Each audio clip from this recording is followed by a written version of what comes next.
there is a growing perception that the General Assembly has gradually lost touch with its foundational responsibilities and has become overwhelmed with processes. In the backdrop of the prevailing global scenario, the calls for reformed multilateralism enjoy considerable support amongst UN member states. India has consistently advocated the view that General Assembly can be revitalized. India believes that multilateralism, rebalancing, fair globalization, and reformed multilateralism cannot be kept in abeyance for long. Mr. President, I thank you for convening this meeting on this important issue today. While registering my delegation's appreciation for the work done by the permanent representatives of Australia and El Salvador as the leaders of the co-chairs of the ad hoc working group on the work of the revitalization of the General Assembly, my delegation would also wish to congratulate Her Excellency, the permanent representative of St. Lucia, and His Excellency, the permanent representative of Romania, for their appointment as the new co-chairs of the ad hoc working group on the revitalization of the work of the General Assembly for the 78th session of the UNGA. While aligning ourselves with the statement delivered by Algeria on behalf of the non-aligned movement, we also wish to deliver these additional remarks.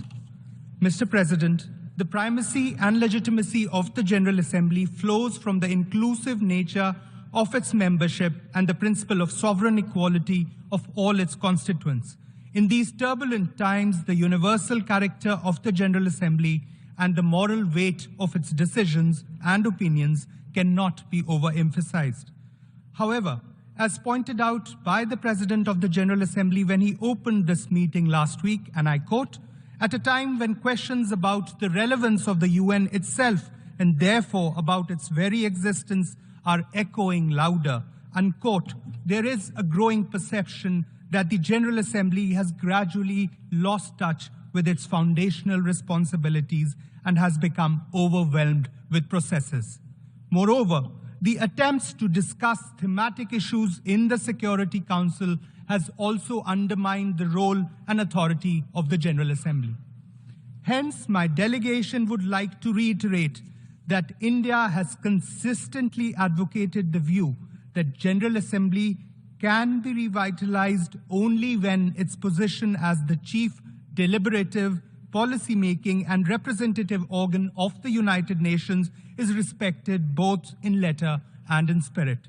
We must admit that some of the blame lies with the General Assembly and its member states for having allowed its relevance to be diluted despite being the collective voice of all nations.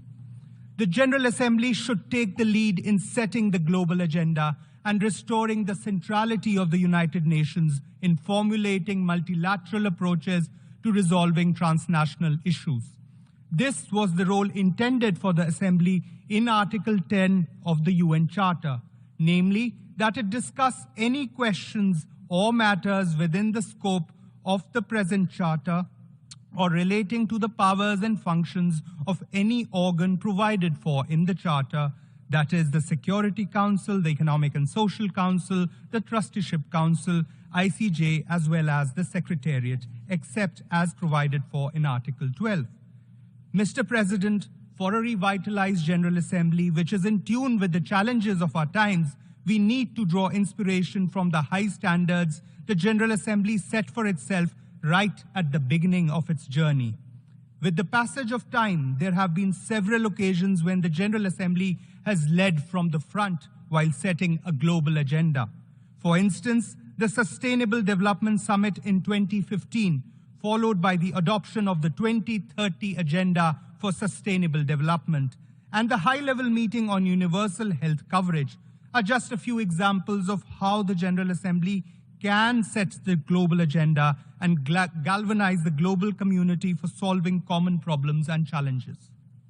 We hope and expect that same would remain the outcome with regard to the ongoing deliberations with regard to the Summit of the Future, which is to be held next year. We also hope that various streams of our common agenda process will be deliberative in an inclusive manner, and decisions will be taken by consensus to ensure their effective implementation. Towards this end, we continue to call for more effective working methods and better and inclusive engagement among member states during the negotiation processes underway in the General Assembly. Mr. President, while we have made some progress in revitalization of the General Assembly, there is still a long way to go. Taking a leaf out of one of the chapters of the Summit of the Future deliberations, which is aptly called Transforming Global Governance, my delegation feels it would be remiss not to mention that a key tenet of this transformation must be the revitalization of the General Assembly. India believes that multilateralism, rebalancing, fair globalization, and reformed multilateralism cannot be kept in abeyance for long.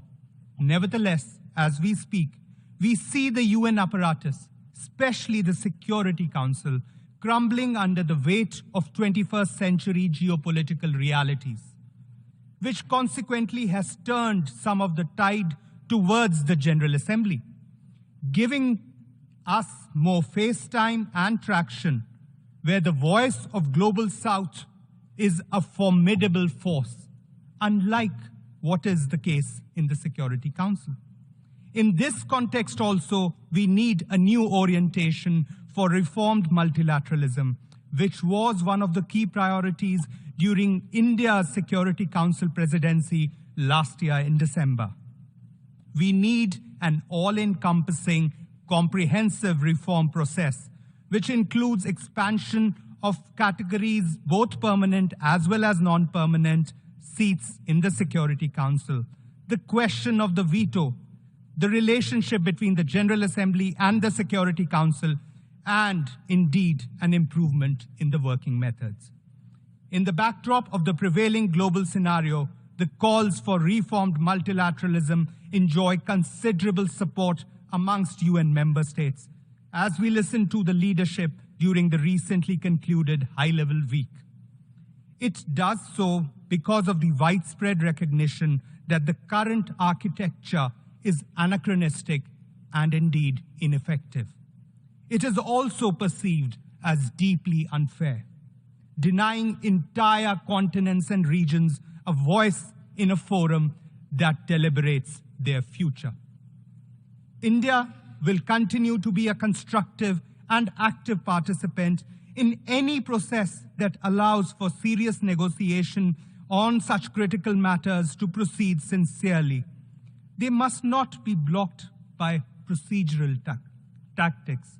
Naysayers cannot be allowed to hold the intergovernmental negotiations process hostage in perpetuity. And it is of paramount importance to ensure that the IGN process that started 14 years ago deliver concrete outcomes through a text-based process within a fixed time frame. Finally, Mr. President, let me reassure you that you can count on my delegation's positive support and participation on revitalization, the work of this August General Assembly. I thank you, Mr. President.